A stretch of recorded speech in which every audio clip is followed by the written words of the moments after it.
As communities expand all over Britain, even small villages must adapt to development.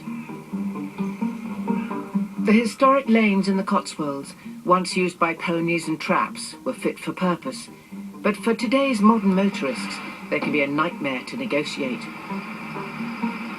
In the sleepy hamlet of Butterrow, near Stroud, a developer wants to turn former agricultural land into a commercial builder's yard to store building materials and machinery. But it's not gone down well with 74-year-old resident Bernard Humberstone, who's enjoyed an unspoilt view for the last 30 years. This is the back garden. Now you know why we want to protect everything. I looked at this place, which was just a little cottage then, 2-bedroom, but it had so much opportunity, you know, face south, just lovely countryside, the valley. I wanted something on its own. You could sunbathe down there in the nude. No one's going to see you, are they? Do you? No. Leading question. Bernard and his neighbours will overlook the builder's yard if planning permission is granted.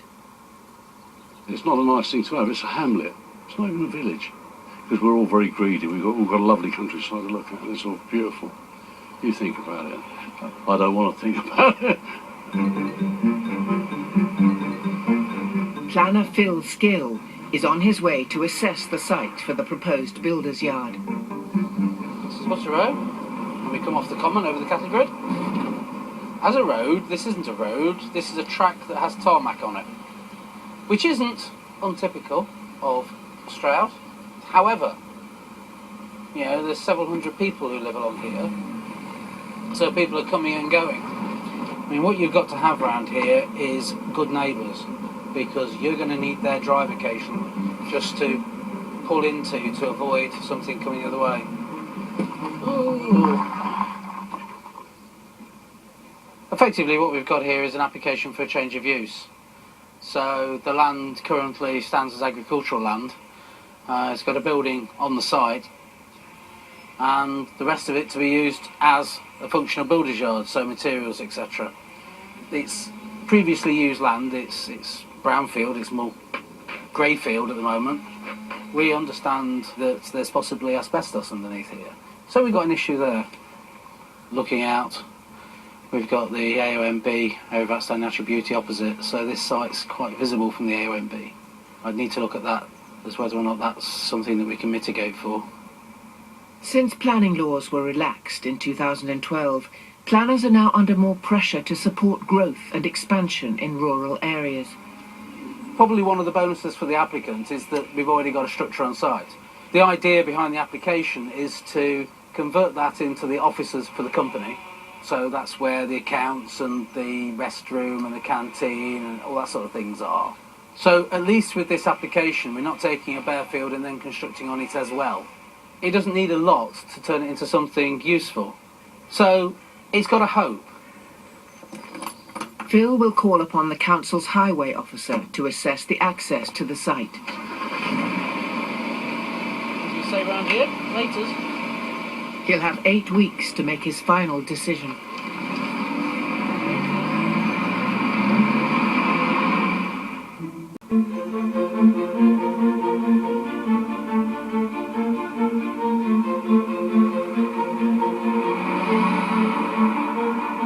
In the village of Butterrow, near Stroud, there's an application to turn some agricultural land into a builder's yard. The only way to get to the proposed site would be down Butterrow Lane, a 2.5-mile long single-track road. 35 Butterrow residents have formally objected to the application. My foot's about a foot. Including 74-year-old Bernard Humberstone. About 10 foot. A couple of feet each side, not much for a car. Virtually nothing either side. Well, you get a little tipper trucks like builders have and that. Be very close. One car coming down it, another car's not going to get past it. So you have to be able to go somewhere. But as it goes further on, it gets far more narrow than up there. Oh, he's stuck. Well, now you're really seeing it. And this is the local farmer. Because at the end of the day, you choose to live here, you live by its rules. And the farmer's got every right to get to his fields and his animals fine. It's the add-ons that we're fighting against, isn't it? It's what we're objecting against, really. And the add-ons are more builders' trucks and other people that don't live here. The residents need strong planning reasons to get the application refused. So they've lobbied Parish Councillor Alec Miskin, whose recent successes include getting highways to lower the speed limit on the lane. But you said, can't get 20 miles an hour. It's no problem. You can still be part of the community. I mean, the people that are driving up and down 20, they can wind their window down and say hello. You know, whereas when you're coming down here at 40, you know, you're just a threat, and you have to just hope for something that it doesn't hit you. If we get the speed limits down, we also get the wildlife back. The other campaigns the Parish Council we've had is to try and get... well, that's one of the disadvantages of the 20-mile speed limits, because the cats don't get caught, you know, because the fewer cats means more birds. I don't dislike cats per se, but I must say their habits are unpleasant. Yeah, they kill the wildlife and they my vegetable garden.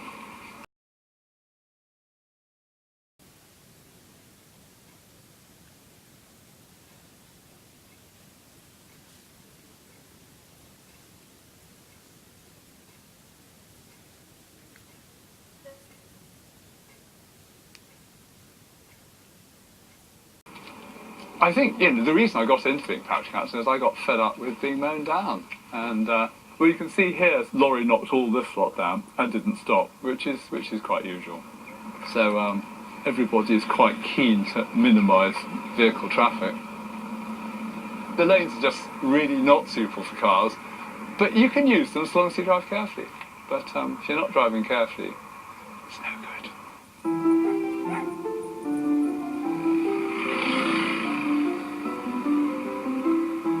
To assess the impact the builder's yard might have on the roads, the planners want Highways Officer Chris Bayham to give his verdict.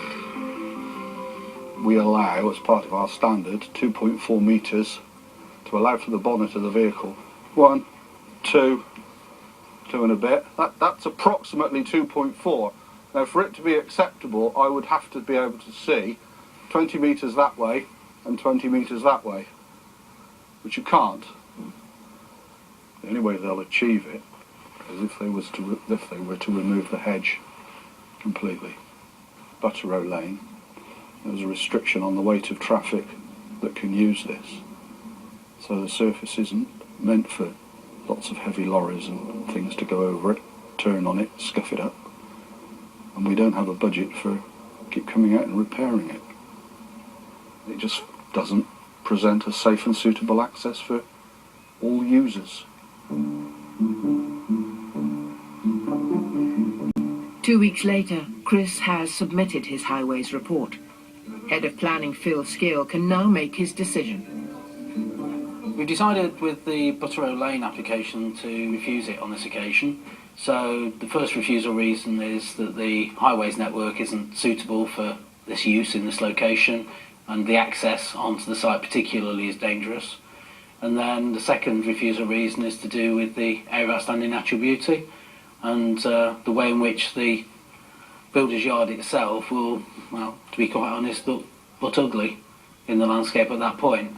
I'm afraid that sometimes schemes are just so ludicrous that they get the death stamp.